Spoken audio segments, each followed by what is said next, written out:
देखिए, राधे कृष्णा चैनल में आप सबका बहुत बहुत स्वागत है।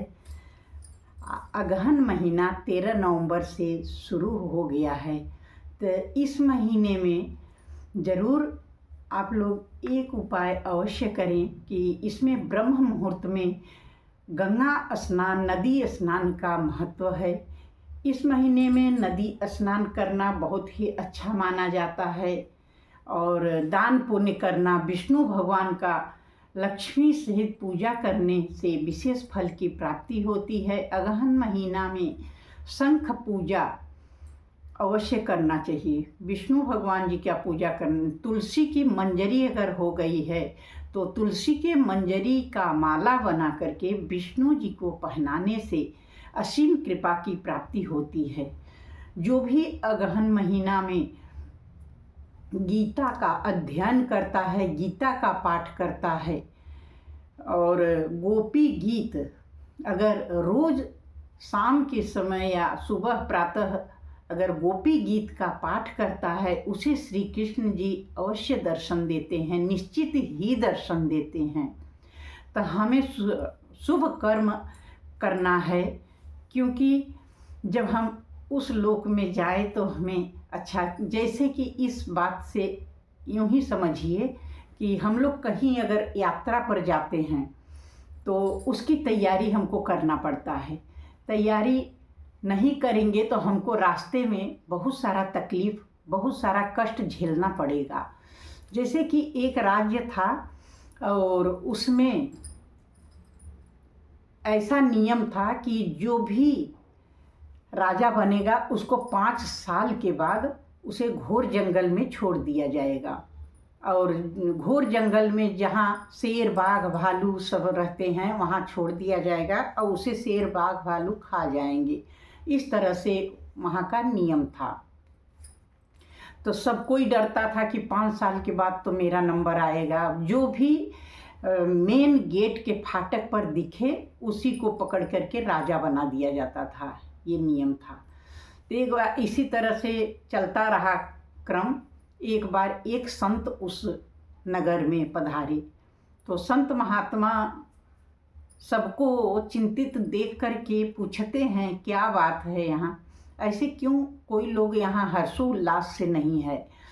तो सभी बताए कि यहाँ का ये नियम है कि जो इस राजा गेट के फाटक पर जो पहला व्यक्ति मिलेगा उसी को राजा बनाया जाएगा।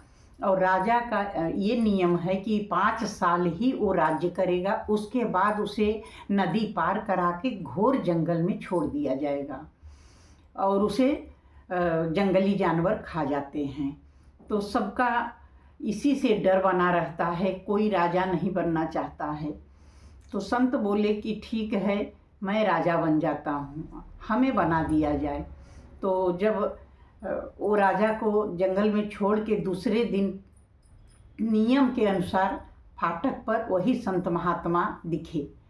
तो संत महात्मा को पकड़ करके और राज्य गद्दी पर बैठा दिया गया। तो जब वो संत महात्मा बैठ गए वो अपने सैनिकों को बोले कि जा करके नदी पार करके तुम लोग उस जंगल को कटवा दो। जब जंगल ही कट जाएगा तो वहाँ से शेर, चीता, बाघ, भालू सब भाग जाएंगे, जंगली जानवर ही नहीं रहेंगे।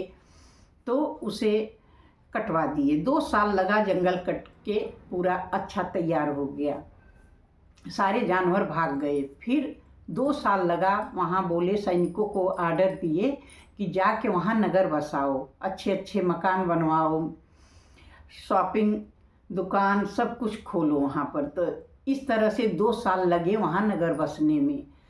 अब बचा 1 साल। 1 साल में पूरा वहाँ व्यवसाय, कंपनी वगैरह खोल दिए कि सबका रोजी रोटी लगने लगा। तो 5 साल में इस तरह से वो तैयारी किए। 5 साल के बाद राज सिंहासन से उतार दिए गए। अब तो सब वहाँ जाने के लिए तरसने लगा। कहने का मतलब ये है कि हमें इस शरीर को छोड़ करके यात्रा करना है, हमें उस लोक में जाना है। तो वहाँ की तैयारी इस तरह से कर लें कि हमें डर ही न लगे मौत से और हम खुशी खुशी चाहें कि कब हमारी मृत्यु आए और हम कब राधा जी के चरणों में जा कर के और उनके दर्शन करें, उनकी नौकरानी बने। तो हमारे भक्त भाई बहनों, सबको ज्ञान है, सबको बुद्धि है, माया में ही न पड़े, प्रपंच में ही न पड़े। ये कार्तिक महीना जो बीता है उससे भी इसका महत्व ज़्यादा है, अगहन महीना का। इसमें ब्रह्म मुहूर्त में उठ कर के स्नान इत्यादि करें, शंख पूजन करें, विष्णु भगवान का पूजा करें, तुलसी पूजन करें, थोड़ा थोड़ा दान धर्म करें और गाय को जैसे चारा देना है, चींटियों के लिए सबका हक निकालें। इस तरह से शुभ कर्म करने से हमारा पुण्य बढ़ता रहेगा और किसी की निंदा न करें, चुगली न करें और अच्छे अच्छे कर्म करेंगे तो हमें कोई डर भय नहीं रहेगा और जीवन खुशहाल हो जाएगा। तो अगहन मास का इतनी महत्ता है। अगहन मास में सारी गोपिकां जो थी वो कृष्ण को ही प्राप्त करना चाहती थी।